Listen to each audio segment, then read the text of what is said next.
And with the 110th overall pick in the 2022 NFL Draft, the Baltimore Ravens are taking Minnesota offensive tackle Daniel Faalele, the gentle giant of the NFL draft class. He is 6'8".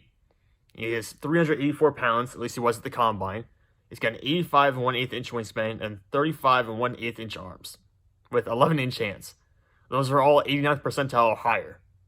So he is massive. Now, I will say, size is a bit of a limiting factor. This past year, he had good production. Don't get me wrong. 8 pressures and 1 sack allowed this past year with just 4 penalties. Now, 4 penalties is a little much, but for someone his size, I understand it. The issue with Daniel Faalele is going to be the fact that he actually plays more like a guard than a tackle, and he just can't play guard because of how big he is. As it is, he loses the natural leverage battle pretty quickly because he's so tall. And he just doesn't move that well because he weighs so much. He has to get down, in my opinion, to probably 350 pounds to really have a shot at contributing in the NFL. Now, going to a team like Baltimore Ravens is probably an ideal spot for Faalele because they play so much of a run-heavy offense. Yet you're going to kind of mitigate some of the issues and concerns you have with Faalele in pass coverage, which is obviously the biggest concern with him because he gets beat inside somehow because he's so huge.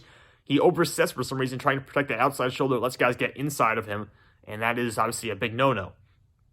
His problem with the outside shoulder is because he's so heavy and so big, he just does not move that well.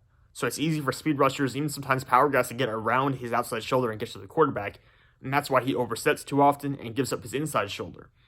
Again, I just think he's at this point, too big to play tackle and too big to play guard. I mean, not quick enough to play tackle and just too big from a size perspective to play guard because he just cannot get down low enough to play that position. He will be in a perfect spot to learn what he can do at the NFL level in Baltimore. This is the ideal landing spot for him. If anyone can make it work, it's the Baltimore Ravens. It's a bit of a risky selection, but considering how well the Ravens have drafted up to this point, they can absolutely afford to take this shot.